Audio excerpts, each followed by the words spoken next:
안녕하십니까. 신일섭의 해품주 시작하겠습니다. 오늘 알아볼 기업은 록히드 마틴입니다.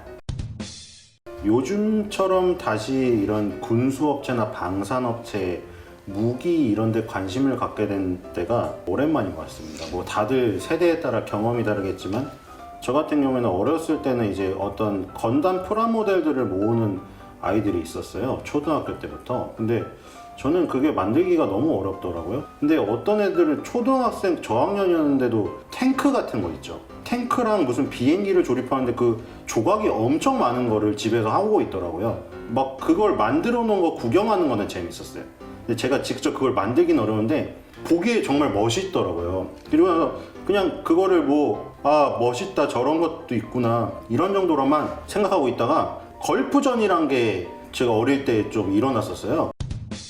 그 당시에 TV에서 보니까 미사일을 막 쏘고 정말로 스커드 미사일이 나오고 그거를 패트리어트 미사일로 막았다 이러고 나중에 이제 후세인의 그 최후의 장면들 나오고, 그래서 전쟁이 일어나긴 일어나는데 항상 보면 아랍 쪽에서 일어나고 미국이 결국 승리를 하는구나 이런 걸 알았고, 베트남 전쟁 같은 경우 그거는 이제 제가 경험해보지 못했는데 무슨 어떤 TV 프로 같은 데서 보니까 어떠했더라. 그건 이제 그렇게만 들었어요. 그게 우리나라 군이 참전해서 활약을 했고 아픔이 있었고 이런 정도? 그러다가 이제 걸프전 때 한번 보고 잊고 있다가 9.11 테러가 터지더라고요. 그리고 나서 이제 21세기에 들어서는 설마 아랍이나 이런 데서 분쟁은 있고 그렇지만 미국이 다 통제를 하고 있고 이런 전쟁이 또 일어날까?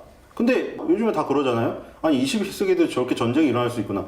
그리고 이번에는 아랍이 아니라 러시아랑 우크라이나라는 유럽에서 전쟁이 일어난 거예요. 좀 황당하기도 하면서 이게 국방의 체계가 잘 잡혀있지 않으면 저렇게 당할 수 있구나 이런 거를 알게 됐어요. 록히드 마틴이라는 회사가 세계 최고의 방위 산업체 회사고, 이 회사의 이름을 계속 한창 들어왔었는데 이렇게까지 알게 된 거는 처음인 것 같아요. F-35라던가 우리가 그 전투기종으로 주력으로 하려는 기종 있잖아요. 이게 다 록히드 마틴에서 이제 수입을 하려는 건데, 록히드 마틴 같은 회사에서 개발한 이런 여러 가지 것들, 그러니까 우리가 대표적으로 알고 있는 거는 F-35가 있고, 우리가 경북 상주에 들여온 사드 이런 것이 있겠죠. 록히드 마틴도 사실은 시작이 큰 회사는 아니었어요. 나무랑 천, 폐차에서 떼어난 엔진 그런 걸로 비행기를 만들면서 이런 그 전쟁에 대비를 해야겠다고 해서 조그맣게 시작을 했었어요. 이게 이름입니다. 마틴 마리에타와 록히드라는 회사가 따로 시작이 됐어요. 두 개가. 그리고 이제 1, 2차 세계대전하고 냉전 시대가 오잖아요. 소련과 미국의 대립. 그래서 이런 시대를 타면서 굉장히 큰 거예요. 미국의 그 펜타곤이 공격받았을 때 정말 충격적인 장면이었잖아요.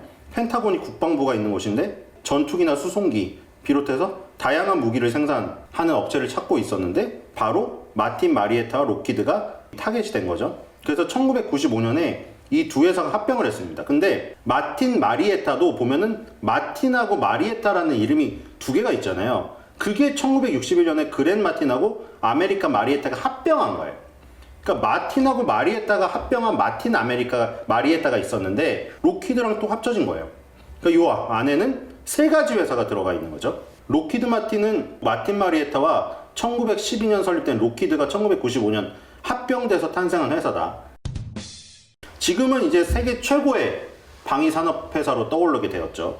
여기서 이제 F-35를 안 볼 수가 없는 것이고, 저의 전쟁에 대한 추억에서 어렴풋이 그냥 짐작만 하고 역사책에서만 본 베트남 전쟁이 거기서 나옵니다. 이 베트남 전쟁 때만 해도 물량 공세였어요. 물량 공세. 융단 폭격이라는 단어 있잖아요. 그러니까 그게 강대국으로서의 힘도 보여주고 그런 식의 전략이 먹혔어요. 옛날에는 이제 정말 이런 자랑하는 거리도 됐지만, 바꿔 말하면 요즘같이 초정밀 타격이 기술이 그땐 부족했기 때문에 그렇게 한 면도 있어요. 초정밀 타격의 기술이 없으니까 그냥 포탄을 왕창 싣고 가서 비행기에서 그냥 다 뿌리는 거죠. 그럼 거기서 민간인도 다칠 수 있고 그냥 엉뚱한 곳을 타격할 수도 있고. 베트남 전쟁 다시만 해도 B-52 폭격기, 이게 이제 그냥 나가면서 포탄을 다 뿌리는 거죠. 근데 이때 충격을 먹은 게 소련이, 이 냉전 시대죠. 소련의 지대공 미사일, 땅에서 공중을 공격하는 지대공 미사일의 B-52 폭격기가 많이 파괴가 됐어요.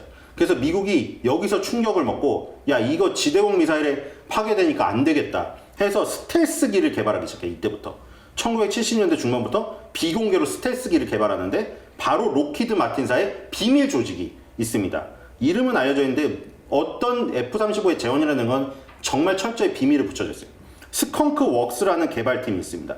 여기서 스컹크 웍스가 헤브블루라는 시제기를 개발했어요. 시제기를 개발해서 요거를 계속 경험을 축적시켜서 스텔스 폭격기를 만들게 되는데 이게 F-117 나이트호크예요. 그래서 1970년 중반부터 개발한 요걸로 베트남 전쟁 당시에 B-52가 지대공 미사일에 폭격됐던 이 암울한 과거를 떨쳐버리고 활약을 해요. 1989년에 파나마 침공, 그리고 걸프 전쟁, 그리고 유고슬라비아 공습, 아프가니스탄 전쟁, 여기서 전부 F-117 스텔스 전투기 이게 활약을 했어요. 이게 왜 활약을 했냐면 이제 비행기라던가 적들의 공격을 미리 알기 위해서 영국에서 개발한 게 레이더예요. 레이더. 근데 레이더를 무력시키는 게 스텔스예요. 지금 걸프 전쟁에서 이라크에 방공망이 있었어요. 그래서 레이더로 다 살피고 있었는데 레이더에 하나도 걸리질 않았어요. 그래서 1600여 개 중요 목표물을 싹 다 날려버렸습니다.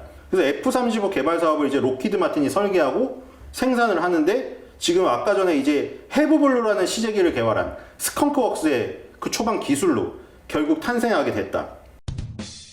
F-35 개발은 이제 원체 이제 그 거대한 계획이기 때문에 록히드 마틴 혼자는 못하고요. 록히드 마틴이 설계하고 생산을 담당하지만 이 노스룩 그루먼, 프렛 앤 위트니, BAE 시스템이라는 그 세계적인 방산업체들, 이 엔진, 첨단 레이더, 내비게이션, 연소장치 등 부품 생산을 담당하고요. 공동 프로젝트로 진행을 하는 거예요. 그리고 이 공동 프로젝트 안에는 다른 나라들도 참여를 합니다.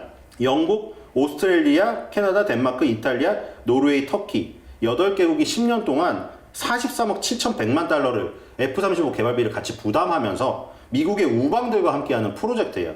그래서 탄생한 F-35에는 스텔스기의 최신 기능이 들어 탑재되어 있는 거죠. 그래서 이 스텔스 기능은 다들 두려워하는 거예요. 레이더에 걸리지 않기 때문에 아까 전에 뭐 베트남 전쟁 당시에 B-52 폭격기가 소련의 지대공 미사일에 다 파괴가 됐지만 이제는 지대공 미사일을 쏠 수가 없죠. 어디다 대고 쏘는지 쏠 수가 없기 때문에 이게 F-35의 가장 그 위험하고 적들에게 두려운 기능은 스텔스 기능이다. 그래서 지금 우리나라도 F-35를 향후 차세대 전투 주력기로 삼으려고 지금 계속 도입하고 있는 계획을 세우고 있습니다.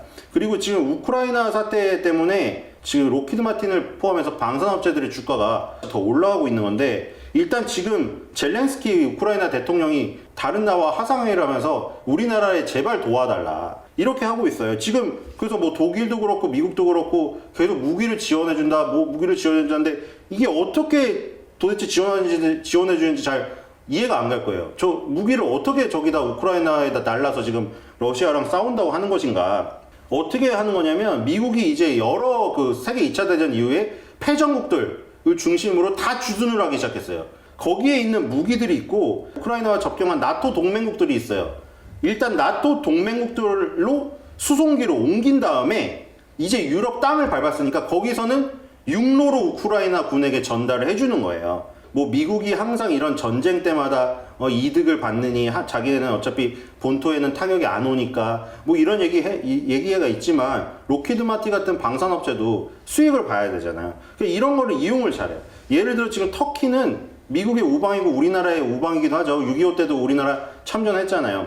이 터키가 좀 다른 일을 벌였어요. 그러니까 지금 우리나라에 탑재되어 있는 지금 사드 같은 경우도 록히드 마틴이 제작을 한 거거든요. 근데 러시아제 사드가 있어요. S400이라고. 근데 터키가 비행기는 F-35를 미국에서 수입한다고 해놓고 방공망 시스템은 러시아로부터 구입을 한 거예요. 근데 미국이 뿌리받은 거예요. 미국이. 왜 러시아제를 구입을 하냐. 그래서 터키한테 F-35 수출을 중단시켰어요.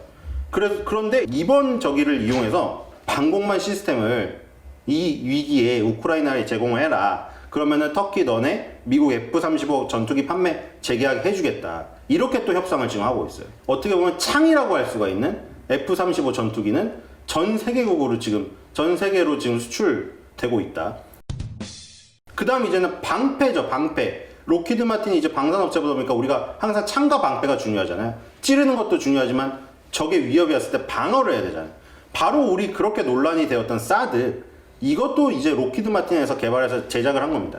미국의 종말 단계 고고도 요격 체계 사드라고 부르죠. 이게 왜 종말 단계냐? 비행기라던가 아니면 미사일이 날아갈 때 마지막으로 떨어지는 단계가 거기가 종말 단계입니다. 미사일이 날아가다가 보통 포물선을 그리잖아요. 포물선이 뭐 얕은 것도 있고 높은 것도 있는데 포물선을 그리다가 마지막 낙하하는 그 순간, 그걸 종말 단계라고 하는데 떨어지는 순간 굉장히 빨라지잖아요. 만유인력의 법칙 때문에, 중력의 법칙 때문에. 그래서 이제 종말 단계에서 요격을 하는데 그걸 또 높은 단계에서, 높은 위치에서 한다고 해서 고고도. 그래서 종말 단계 고고도 요격 체계가 사드입니다. 이게 고고도 요격 체계이기 때문에 고고도보다 낮은 단계로 그런 포물선을 그리고 오는 미사일은 어떻게 할 거냐. 그거는 다른 걸로 방어를 하는 겁니다. 아까 걸프전 때 아랍이 이라크에서 스커드 미사일 날렸을 때 미국에서 패트리어트 미사일로 방어를 했다. 이런 얘기 뉴스로 많이 접해봤죠. 그 패트리어트 중에서 패트리어트 PAC-3, 지금 최신형으로 지금 여기 우리나라에 그 방어를 하고 있는 이 패트리어트 무기 체계, 방어 체계도 록히드 마틴이 개발한 겁니다. 이거는 담당하는 고도가 40km예요. 그럼 고고도인 사드는 어딜 담당하느냐? 100km에서 150km. 사드가 1990년대에 처음 개발됐고 초기 테스트에서 실패했습니다. 2000년도에 록히드 마틴이 사드를 이동현 정술 육군 화력부대로 전환하는 개발 계약을 수주하면서 사드가 굉장히 전 세계적으로 수출되고 깔리게 됐습니다. 2013년에 최초로 아랍에미리트랑 계약을 맺었고 지금 괌, 이스라엘, 한국, 일본 포함해서 지금 전 세계의 사드 배치를 지금 했습니다. 물론 우리나라에 배치한 게 한 포대 온 것은 부족하다는 얘기가 있긴 합니다. 지금 최대 사거리는 200km고요. 요격 고도가 아까 말한 대로 150km. 거기를 막는 거고 주한미군의 한개 포대가 왔어요. 한개 포대라는 거는 발사대가 6기고 6기 한 기마다 8발씩 미사일을 넣을 수가 있어요. 그래서 미사일이 48발이 배치돼 있어요. 근데 이걸로는 지금 우리나라 전역을 커버하기에는 부족하다. 그래서 추가적으로 더 와야 되긴 하는데 지금 워낙에 그 부분에 반발이 심했었기 때문에 지금 당장은 지금 못 오고 있는 것 같고요. 록히드 마틴이 개발한 이 방패 사드도 우리나라에 반드시 필수적인 겁니다.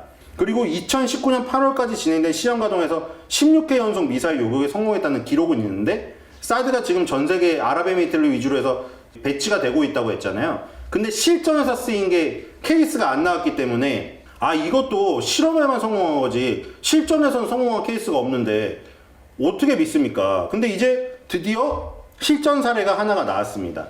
지금 아랍에미리트나 아랍은 맨날 무슨 뭐가 반군하고 전쟁 중이고 막 이런데 아랍에미리트는 지금 뭐에 시달리고 있냐면 예멘에 후티 반군이 있는데 지금 자꾸 아랍에미리트 수도 아부다비를 공격하고 있습니다. 아부다비의 공격 계속 미사일을 날리는데 여기에 지금 아랍에미리트에 아까 사드를 최초로 배치를 해외에 했는데 고고도 미사일 방어 체계에 사드가 가동돼서 중거리 탄도미사일 한 발을 요격했다고 미국의 국방부 관계자가 지금 그 확인을 한 게 블룸버그에 보도가 되었죠. 그래서 실전에서 성공 사례가 보고된 게 아랍에미리트가 처음이에요. 뭐 우리나라도 사드를 지금 저기 중국의 반대에도 무릅쓰고 한 게 결국 우리나라 방어를 위한 거지만 실전에서 쓰이는 거를 뭐 확인하고 싶겠지만 사실은 이 실전에서 쓰이는 게 일어난다는 거는 이제 북한하고 무슨 일이 발생되는 거기 때문에 그런 건 우리 국민들에게 되게 안 좋은 거죠. 그래서 그 실전에서 쓰이는 일이 우리나라에는 없기를 바라고요. 일단 아랍에미리트에서 이런 식으로 지금 얘기가 나왔기 때문에 아랍에미리트 같은 경우는 2012년에 이란이 탄도미사일을 아랍에미리트에 쏠 가능성에 대비해서 방어수단으로 사드 포대 1개 구매 계약을 미국하고 체결한 뒤에 2015년에 처음으로 실전 배치가 됐습니다. 이 당시에는 아랍에미리트가 미국하고 사드 계약을 맺었을 때 9개 발사대 48개 요격 미사일 쓰는데 1조 원을 지불했습니다. 어마어마한 가격이죠. 포대 1개 가격이 2조 원이고요. 미사일을 한 발 발사할 때마다 110억 원이 날아갑니다. 근데 이게 중국이 맨날 염려를 했던 게 그런 거잖아요. 야, 왜 우리나라 쪽으로 레이더를 쏴? 우리나라 쪽 레이더를 쏴가지고 다 저기 맞추려는 거 아니야? 근데 이제 록히드 마틴에서는 이렇게 설명했어요. 물론 중국은 록히드 마틴사 말 안 듣겠죠. 근데 록히드 마틴사에서는 사드는 원래 방어하려는 시스템으로만 만들어져 있기 때문에 그 설계를 싹 다 바꿔가지고 공격형 무기를 전환하지 않는 이상 얘는 무조건 상대방의 미사일이 날아오는 순간이 지나고 나서야 우리는 방어를 하기 위해서 날리는 것밖에 안 된다. 이거를 공격형으로 사드 미사일을 먼저 발사할 수 있게 설계가 안 되어 있다고 해명을 했어요. 물론 중국에서 또 그렇게 하겠죠. 아니 그럼 그거 설계 바꿔가지고 공격형 미사일로 바꿀지 어떻게 알아? 물론 중국은 계속 그렇게 얘기하겠지만 사드는 어쨌든 옛날에 소련의 탄도미사일을 방어하기 위해서 만들어졌고 로키드 마틴사의 설명에 따르면 공격형 미사일로는 쓸 수가 없다. 이렇게 지금 말을 하고 있고요. 이 높은 가격이 걸림돌이긴 한데 아까 전에 미국의 상층 방어를 담당하고 있는 이지스함에서 나가는 거 있죠? 그 이지스 전함용 요격 미사일 이름이 SM-3인데 요거는 한 발당 가격이 150억 원이에요. 그러니까 사드 방어 미사일 가격보다 40억 원이 비싸요. 그러니까 이지스함에서 쏘는 것보다는 이 사드가 40억 원이 싸다. 사드가 이지스함에서 날아가는 미사일보다는 가성비가 있다. 이렇게 말할 수가 있을 것 같고요. 그래서 지금 요 사드 체계 이거는 우리나라가 LIG 넥슨에서 개발한 천궁, 그 다음에 미국에서 로키드 마틴사에서 들어온 패트리어트, 그 다음에 고고도를 방어하는 사드, 이렇게 3단 방어 체계로 인해서 지금 한국형 미사일 방어 체계에다가 사드를 도입해서 마지막 퍼즐을 맞추려고 하고 있고, 그 다음에 미국 같은 경우는 이지스함 포함해서 이렇게 3단 방어로 나오고 있다. 그러니까 지금 로키드 마틴은 세계 최고의 창인 F-35, 그리고 이 지금 현존하는 무기체 방어 체계의 부족한 부분을 메꿀 수 있는 사드, 최고의 방패를 개발한 회사예요. 그러니까 이 로키드 마틴은 지금 이런 사태들, 걸프전, 9.11 테러, 그 다음에 지금 뭐 우크라이나 러시아 사태, 이런 것들이 우리나라 안에서 벌어지지 않는다고 보장할 수가 없잖아요.